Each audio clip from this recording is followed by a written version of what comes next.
I realized that there was like a big gap in like the youth presence in sustainability and the environment regarding tennis, and RecycleBalls filled a big hole in like tennis recycling with recycling tennis balls, but there was no youth presence. So I was happy to become the founder and the chairman of the ambassador program, and excited to see how our program keeps evolving. On November 15th is National Recycling Day. So we are starting a whole brand for that with a hashtag to encourage more recycling in tennis. And we hope to be leading the tennis recycling outreach for National Recycling Day. Hello, ladies and gentlemen, and welcome to Grand Slam Journey podcast, where I, together with my guests, discuss various topics related to finding our passion and purpose, maximizing our potential, sports, life after sports, and transitioning from one chapter of our lives to the next, growing our skills and leadership, and whatever we decide to put our minds into. Today, November 15th, is a National Recycling Day, and I'm releasing a special episode together with the RecycleBalls ambassador team. Today's conversation is slightly different than my previous ones.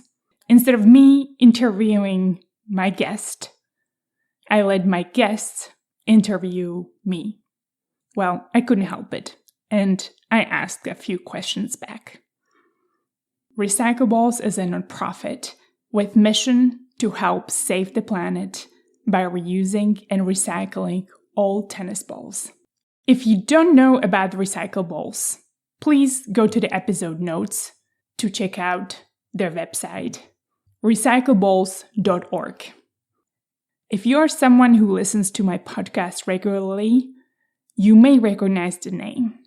I had Erin Cunningham on the pod back in the spring, episode number 31, where we talk about the circular economy of tennis balls and the intersection of tennis, sustainability, and scaling a mission with social impact. RecycleBalls are making a difference.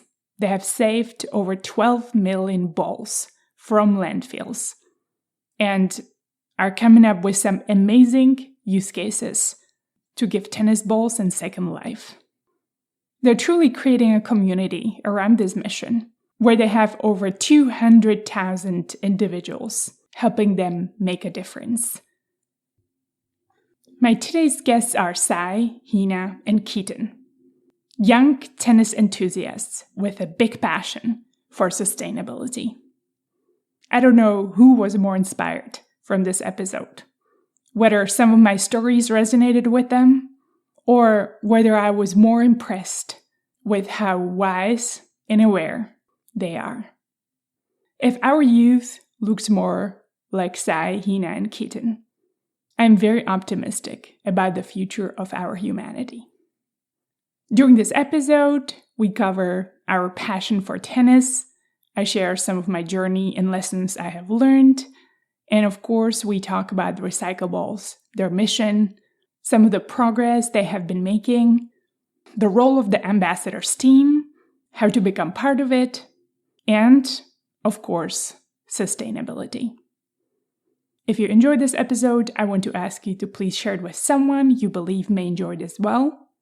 Consider leaving a review on Apple Podcasts or Spotify, and don't forget to subscribe. I'm your host, Klára Jagošová. Thank you for tuning in, and now I bring you conversation with the RecycleBalls ambassador team, Sai, Heena, and Keaton. Enjoy the listen, and don't forget to recycle your tennis balls. Well, happy Tuesday, everyone. I'm here with my amazing RecycleBalls ambassadors team, joined by Heena, Keaton, and Sai, and Josh, and we're going to talk about all things tennis, RecycleBalls, and the mission behind RecycleBalls, and I guess our passion for the sport and other things that we feel like we want to touch base on. Do you want to maybe do a quick round of introductions? I have Heena here on the left top. Do you want to start, Heena? Yes, I can start. My name is Heena, and I'm a sophomore in high school. I'm currently located in California, near the Bay Area. And I learned about this program through my coach. She told me about it and she really recommended me to join because she wanted this to be something that would help our team as well as our school. Oh, fantastic. Where in the Bay are you? I just recently moved from San Jose to Austin, so I'm curious where you live. I'm from Vallejo. Where is that at, actually? More North Bay Area. Okay, great. Keaton, you want to go next? I can go next. Can y'all hear me okay? Yes, perfect. Okay. Hi, my name's Keaton. I'm a senior in high school right now. I'm located around Dallas, Texas. I go to school in Richardson, a small suburb just outside of Dallas. And I've been playing tennis for forever. It's been a family generational sport. My grandpa played and my mom played. And so logically, I had to pick it up too, you know? And I got injured this past year and I've been kind of recovering. So college tennis kind of has been put out the window, but I've had a newfound love for the environment through some classes I've been taking in high school. And I thought, you know, if I can't play the game for forever, I might as well give my best to it. And if this is kind of like the next step in my journey towards getting it out there and improving the game and not just the tennis aspect, then that's why I picked this program and joined the ambassador program. Wow, love it. Thanks for sharing that. And I commend you on staying connected to the community despite you being injured. I feel sometimes it's so hard, especially when you can't play the sport you love so much, to still be connected to it. But it seems like you're finding a mission and a way to stay with it and help recycle more balls. So good job to you. Thank you. Sai? Yeah, so my name's Sai. I'm a current junior and I live in Pittsburgh, Pennsylvania. So go Steelers. I founded the RecycleBalls ambassador program back in January because I kind of realized that there was like a big gap in like the youth presence in sustainability and the environment regarding tennis, and RecycleBalls filled a big hole in like tennis recycling with recycling tennis balls, but there was no youth presence. So I was happy to kind of become like the founder and the chairman of the ambassador program. I'm excited to see how our program keeps evolving. Amazing. And congrats on starting with that idea. There always got to be somebody first. So good job on that. Thank you. I'm actually curious, if we have some time, would each of you share what you enjoy about tennis and the sport in general? I think Keaton shared a little bit how he found it through some of his relatives, but I'm always curious to learn how you discovered the sport and what you enjoy about it. Yeah, sure. I can go. So my dad, he used to play. My dad grew up in India, and back there, it wasn't as much of a presence as much as in the United States. He used to just play at his school, but his school was pretty far away, so he didn't play that frequently. But me growing up in the United States, I used to play both basketball and tennis. But it wasn't until probably like a couple years ago, like COVID, that I started seriously playing tennis. And I kind of like just fell in love with it, playing tournaments, playing every day. So just like naturally. Love it. I can go next. Like I said, like my grandpa was the original tennis player in our family, and my mom played a little bit in college, but more just for fun than anything. And yeah, just growing up, it was just always me and my brother, and tennis was the one game we kind of bonded over. And as he went through school and eventually to high school and started playing team tennis, you know, I saw more of that side of the game. And that was kind of a big driver for me. I did play tournaments. I competed for the longest time, but my number one goal was to play team tennis. I mean, if it was at the college level, that would be amazing. But my goal was just to be the best I could, even at the high school level, and just be surrounded by other people who love the sport. So that's kind of my whole driver for it. Fantastic. And good job on the drive. I think what you mentioned, wanting to be the best you can be at any level or where you at, is actually the best mindset we all can have.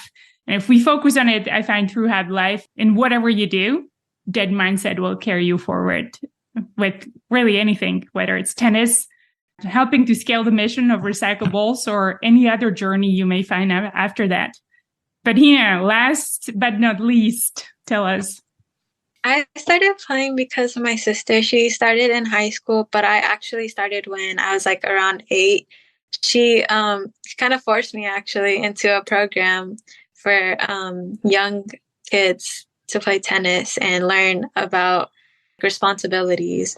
But as I got into high school, I learned like I really enjoyed this sport, and I just keep on wanting to get better at it. And the adrenaline of playing tournaments or just doing any matches keeps me going and keeps me wanting to play. Wow. Fantastic. I believe we were chatting a little bit with Sai before too, and I'm impressed how you all are handling the mental toughness of the sport that early on. I always find that was the most challenging thing for me when I was growing up, holding up my nerves and learning how to be excited for the matches and tournaments and important points. So good job to that. So I have a question for you. I read on your website that you went to an academy for tennis. So Yes. the place where I go, so many of my friends, they go to school just for 3 hours. Then they play from 10 to 7 at night. I play from 2 o'clock to 7 because I go to school for most of the day. But can you just tell me a little bit about that feeling or how that worked for you? Yeah, so I grew up in the Czech Republic, and back then, it's been a while since I moved, more than 20 years now, when I joined the tennis academy. It was a little bit different than it is now in the way that there wasn't any homeschool per se. And so you had to be qualified to be good enough within certain standings in the Czech Republic to justify what they called individual plan. And so the individual plan allowed you to eventually not go to school at all. It allowed us to train full time. And so you would have trainings in the morning. Usually you would get up at 7 a.m. You'd be practicing from about 8 to 10 or 10:30. Then you have a break for lunch. You go take a shower, refuel, get some rest. And then you have afternoon practice from about 1 to 3 p.m. or 2 to 4. And after that, you have conditioning for about an hour, hour and a half, depending on the program. You do some extracurricular activities. You can get some additional agility things or massage. And then you go have dinner, you go sleep, and rinse, repeat. So that used to be the program that I was in. And typically the school entailed every 2 or 3 months, we would have to go back to our professors or teachers and schedule exams with them. And I would study on my own. So I would have the books and I would borrow notes from my classmates. And I would study probably for about 2 to 3 weeks and get quizzed over all of the material that we went over throughout that period of 2 to 3 months. And so I guess the weird thing for me that your question asked or you're touching on, I never really knew how to go to school until I was in college. And so interesting thing, when I came to college in the US, I actually had to learn how to go sit in class because I haven't really gone and had to sit in classes before. I've been used to studying on my own from books and notes. And so there was an interesting, I guess, in some ways, shock and adjustments that I had to make. Yeah, that's amazing. The maturity to be studying on your own at such a young age. It takes me, my parents have to force me to, even now. Yes, I think that can certainly be hard, but I think if you put it into perspective, I really was there to play tennis, and without good tennis performance, I wouldn't be allowed to have this individual plan. And without good grades, I probably wouldn't be allowed to play tennis because the professors would be looking at me, well, maybe she's not that smart, maybe she shouldn't be in the school. And so I think the two balanced each other really well, as well as I have to say my upbringing. When I was a little kid, I grew up a lot with my grandparents. And I remember my grandma always taught me the first thing when you come from school is you do your homework. And so she drilled me for about 5, 6, 7 years. And after a while, it stuck with you. And so I still remember my grandma, the first thing when you come home from school is to do your homework. And then you can do whatever you feel like doing. I have another question for you, actually. I was reading up on your LinkedIn and just about you in general, and you played D1 tennis at UT Arlington, correct? Yes. And then did you also play in the WTA? I played a little bit before joining college. If you're growing up in Europe, you typically don't have the school program that you have here in the US. And so in many ways, it's not really natural for us to be wanting to play for university because that reality, especially when I was growing up, wasn't really present. it's something more that you may discover later on, but it's an afterthought. And so if you really want to play tennis seriously and you are in Europe, you typically want to play with the mindset that you want to play the tour and play professionally. So I grew up in academy with the intention to play professional tennis, to become a professional tennis player. So I've gone through kind of the natural circuit through the what they call ETA, European Tennis Association, the ITFs, 18 and under, and then started playing some of the lower level WTAs when I was around 17. So I played the tour and tried playing the tour for about 3 years. I had some ranking when I was 20 and I went to university, but it wasn't great enough. And so actually it's one of the reasons why I have decided together with my parents that it might be good to just try college. I didn't want to actually join. I wanted to continue to play because I felt like I was just getting the hang of competing. But we have some family situation also that happened and changed some things in our lives. And so my mom encouraged me, just go there for 6 months, just try it. And if you don't like it, you can always come back. And today it was one of the best decisions I've ever had. And so maybe the learning is, even though there's something that you may not want to do, especially when it's things that you don't know what to expect, you just take a leap. You try, experiment, you give it your best, and you see how it turns out. And maybe in a few months, your opinion may change. And so you never truly know what you may and may not enjoy until you try it and experiment with it. That's really interesting. I mean, I think a lot of people have this kind of mindset, especially myself, is like, when I look at what I want to do with my future, I have these kind of set goals. And I think when that gets interrupted, it's hard to figure out like, okay, what's my next step here? So the 6 month period thing is really interesting. I mean, it kind of gives you like a, hey, like not everything is set in stone. Things shift, things change. And it's how you take what you've been given and what you do with it. And I mean, clearly it worked out well for you. So it's nice to hear.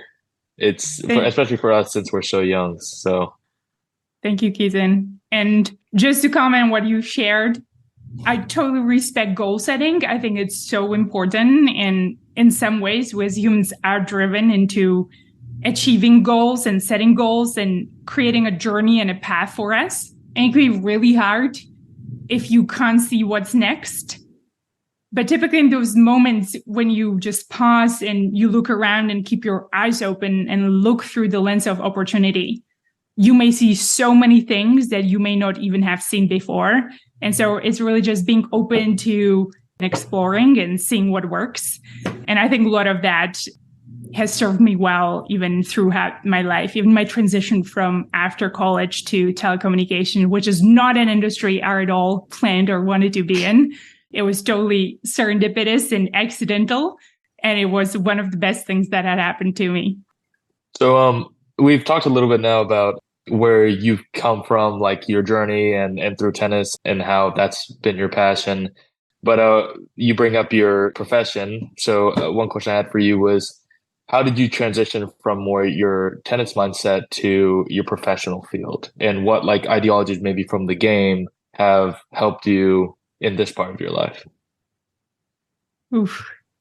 That's a big question. I can talk about that probably for hours. And just before I start talking about it, I want to start with prefacing going from being a tennis player, even though you know that the tennis college career will end, you never truly know what it will feel like until it ends. And it was truly the hardest period of my life that I've probably had gone through. And so the switch of finding something that I was able to be busy with was really helpful. I finished my college in May and was lucky enough to find a job right away. And I just started working, and being a immigrant and needing a visa, I didn't have that many options. And so you take the first option that comes. And really what I wanted to find is to find something else I can be great at. I've invested so many years and effort and time, including my family invested effort and time into tennis. And I find it was something that at that point I saw that didn't work out. And so I wanted to find something else I can be great at. And so through tennis, it teaches you all the hard work, consistency, persistence, showing up even though you're not feeling great, showing up even though your timing may be off, by always showing up, trying to perform the best you can that day with the energy you have and giving the best result.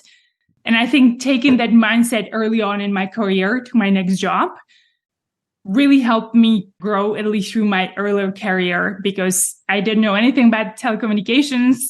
I knew a little bit about retail just from, my family running small business in Czech Republic. And so it's really diving in, learning from others, asking questions, and giving your full effort, especially early on in my career, is something that helped carry me forward and drive success early on. And I find many people are typically quite helpful, especially for early career entrants. And so if you show up with the willingness to learn and drive and always giving your best, there'll be others who will recognize the effort and then help lift you up and open other doors. And so I have to say, I've been privileged to come across some amazing mentors and people who became sponsors in my organization that guided me through the next steps and helped me grow. And so that journey literally unfolded in a way that, even going to your earlier point, Keaton, things I probably wouldn't have foreseen and things I couldn't even plan my career because I had no clue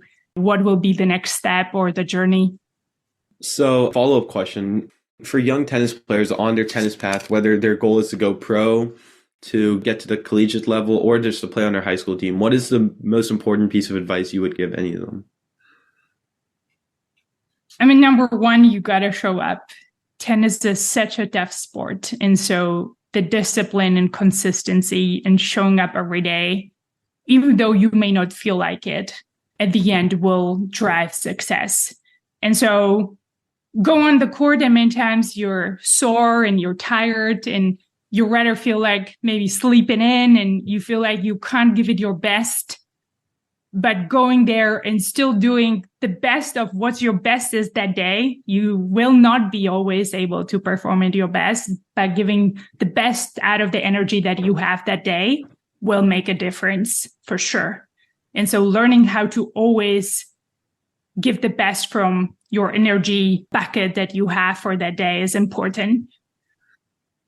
You all mentioned a little bit the mental skills, and I think those are so important in tennis. I believe that almost anyone can learn the game, how to play the game. Anybody can learn technique. Anybody can learn to run fast. But learning the strategy of the game and learning how to calm your brain down and how to make it perform at the best level is very, very critical if you want to achieve your success. And that is also very, very personal. So it's really hard for somebody to guide you through it because you have to get to know your own mind and you have to know how to build bridges within the way your mind works to come from restriction to opportunities, to come from chaos and anxiety and stress to calmness and thriving on pressure. So the mental toughness and learning how to navigate your mind through stressful situation is really important. And I think the third thing, you have to have the right environment. And I call it typically the support system. And this is even me interviewing a bunch of former athletes, some of the best ones, perhaps across all of the professions. Nobody, not even the best tennis player in the world, can be successful alone. You always need a team that will help you grow and thrive. And so be mindful of the people you choose to have within your circle. And it can be a small circle. It doesn't have to be large. Everybody's different and everybody structures their, what I call support circles differently. It can be your parents, your grandparents, your best friends, your coaches, any and all of the above, and probably more options. But who are the people that you have around and who hold your back and who help lift you up when you're down and who help push you to the next level when even you don't believe in it, and who help believe in you when you don't. Those are the hardest parts because it's very easy to feel happy and be successful when all is going well. But any journey, especially tennis journey, is very difficult and it requires a lot of time and effort, and the downs will come. And so especially in the downs, it's very helpful to have people around you that can help you back on your feet and encourage you to go back up and continue working hard and don't give up. Yeah, I think that's so important. Like for me, I just have like these like mini goals. Like if I lose the first point of the match and I'm going to lose, like it's like silly stuff, but like just like things that like you think of. Obviously they're not true, but they kind of like hinder your mental ability, which then hinders your physical ability.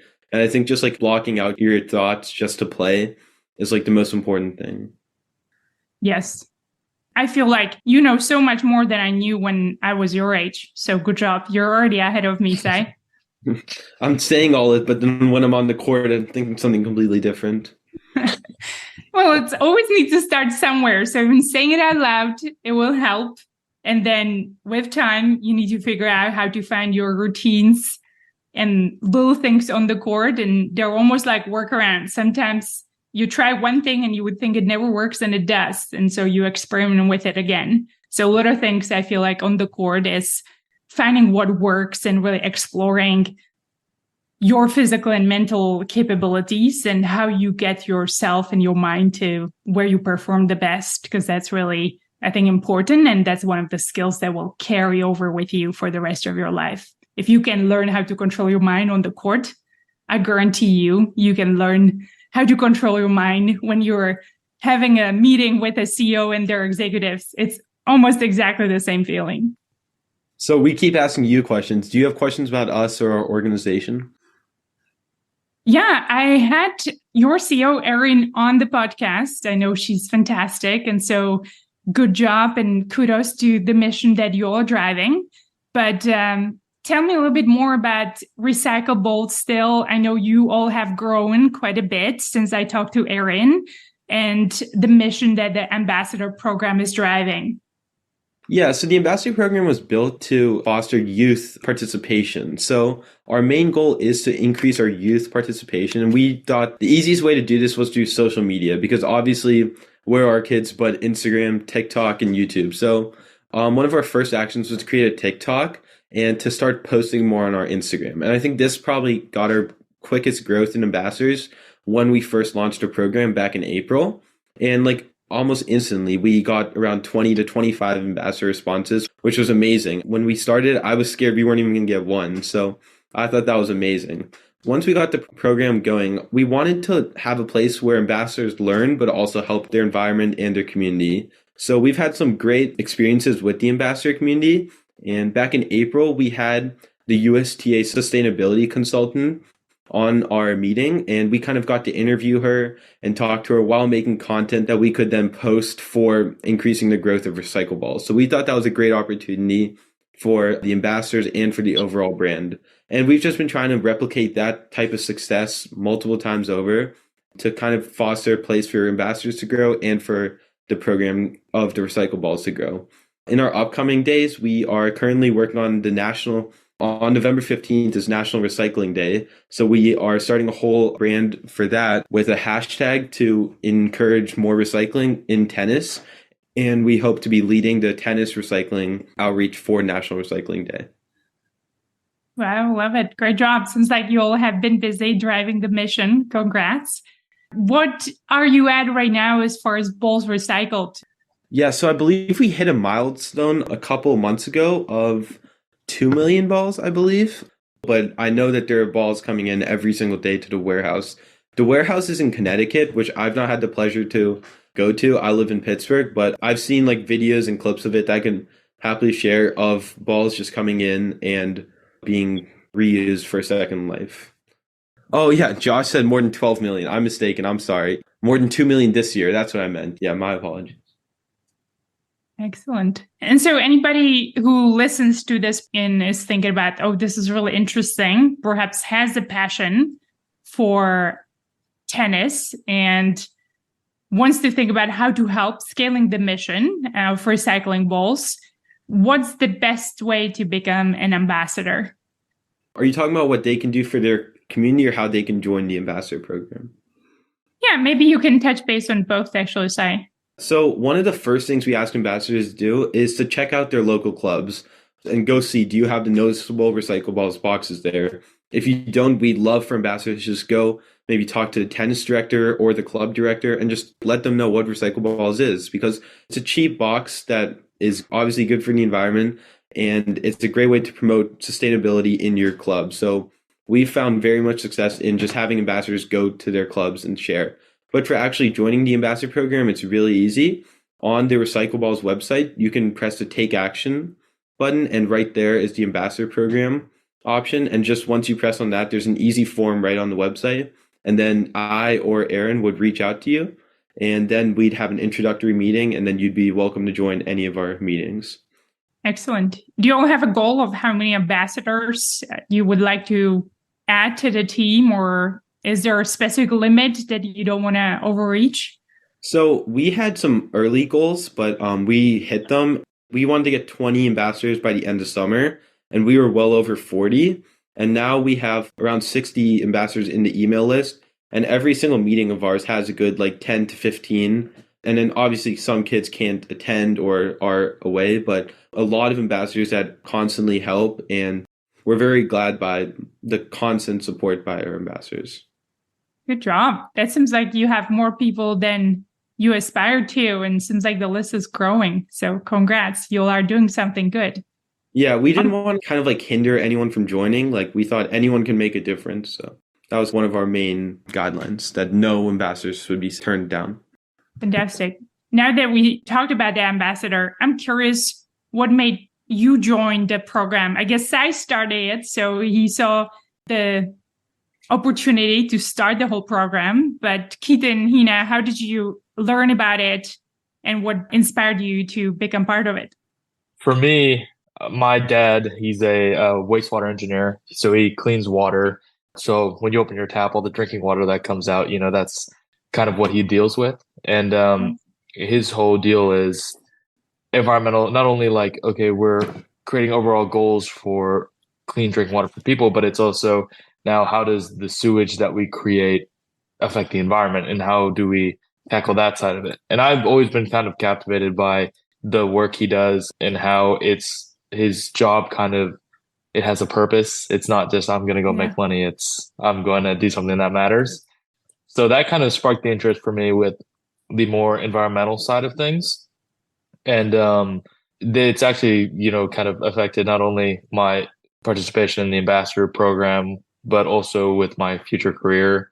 I'm looking at more chemical engineering and that kind of stuff. So, but yeah, I'm kind of getting a little off topic, but my main reason for joining the ambassadorship program was to take something I love, which is the game of tennis, and look at it from a different viewpoint and try to incorporate the environment and sustainability aspects, and just overall, how can I do my part as a tennis player to help the environment? And I just thought the ambassadorship program was a really cool and unique way to bring light to that part of the game.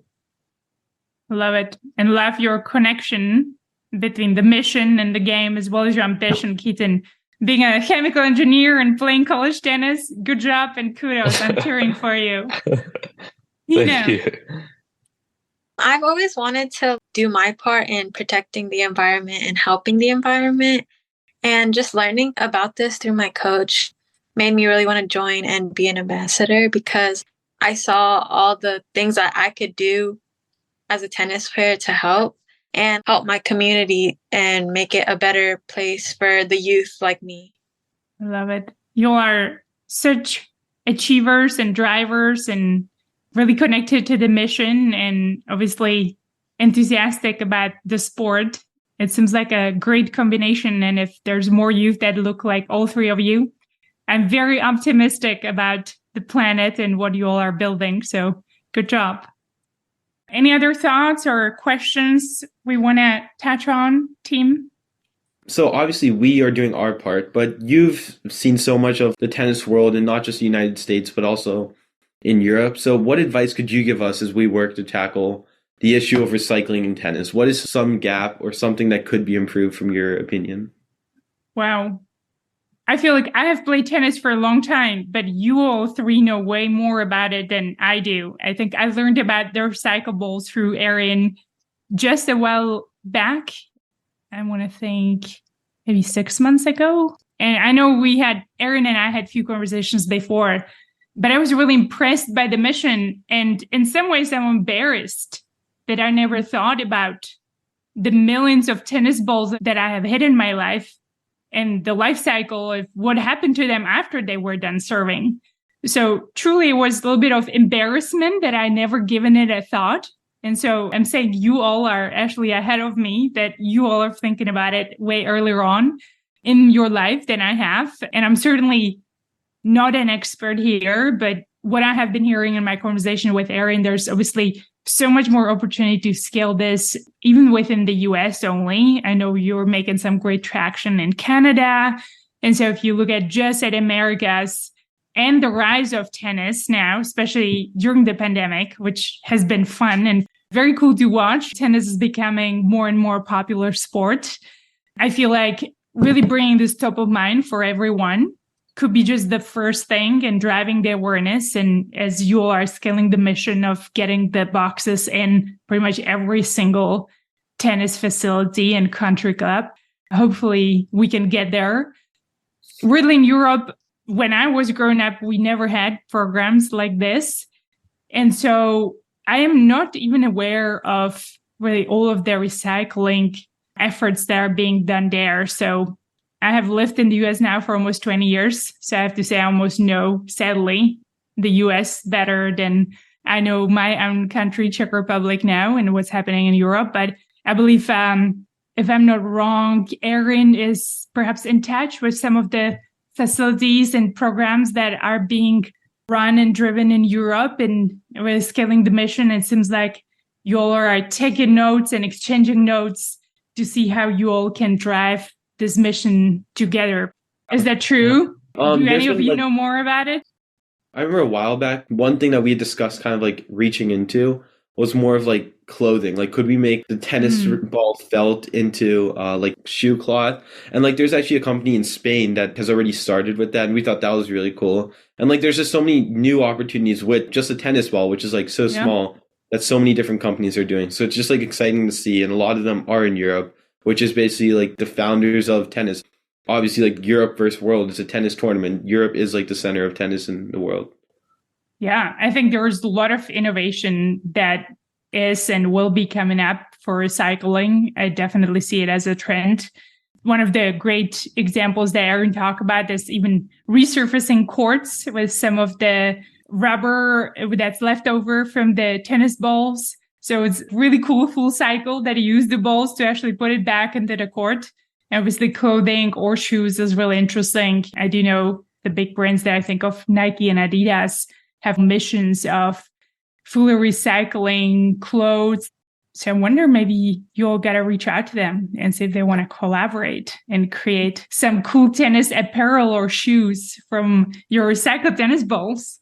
Yeah, one thing that was really cool was this past summer at the Toronto Open, RecycleBalls actually donated balls and they built a court just out of recycled tennis balls, which is exactly like what you were talking about, and a great way to promote not just recycling, but also the RecycleBalls organization. Yeah, how cool. It's a full life cycle. You create tennis court out of your tennis balls. So we have one more question for you. Looking at your LinkedIn, and we were all been doing our research in preparation for this, but correct me if I'm wrong, but you work at Apple, correct? Yes, I do. So one of our questions was, what does it look like to advocate for sustainability at large companies like Apple? And how can we all do our part to move organizations we are a part of forward in the right direction? That's such an important question. I feel privileged to work at Apple, and I've actually had mindfully look for roles at Apple because of the values that Apple has. And so sustainability is definitely one of the big areas that we focus on.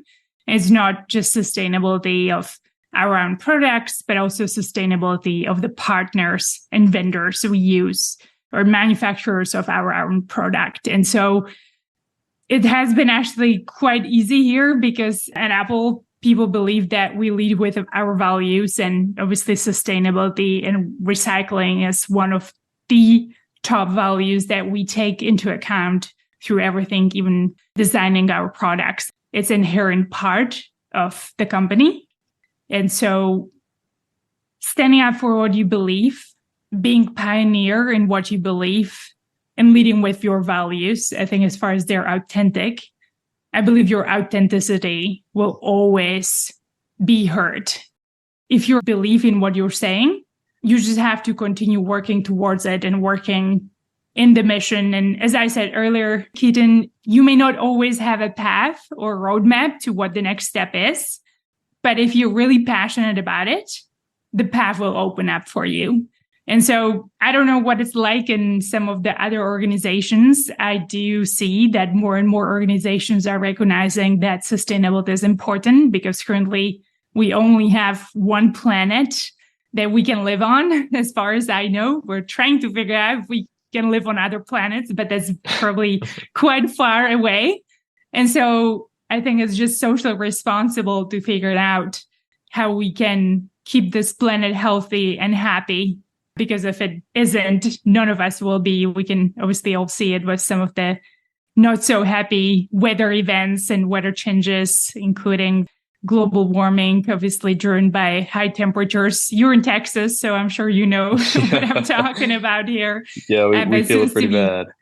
Happening everywhere in the world, including Czech Republic. The weather there has been changing drastically ever since I moved from Czech. So these unusual weather tragedies, they seem to become more and more common. And so hopefully everyone or every corporation is thinking about how they can build more sustainable future, whatever their product is and whatever they're designing. And I think that may look different for different organizations based on what they're building and creating. That's awesome. Thank you for your input. Well, thank you for your time and the conversation. It's been really fun getting to know you and hearing about your passion for tennis and recycling and sustainability and driving the mission forward. Yeah, thank you so much, Clara, for taking the time to connect here with this group of RecycleBall ambassadors. We look forward to hearing more from your podcast, The Grand Slam Journey. And as we come to the end of the year, don't forget to advocate for recycling in your tennis club and support RecycleBall's mission to end the waste of what tennis is causing, because a sustainable future is better for everyone, and we hope to give tennis balls a second life. So thank you so much. If you enjoyed this episode, I want to ask you to please do two things that would help me greatly. One, please consider leaving a review on Apple Podcasts, Spotify, or any other podcasting platform that you use to listen to this episode. Two, please share this podcast with a friend who you believe might enjoy it as well. It is a great way to remind someone you care about them by sharing a conversation they might be interested in. Thank you for listening.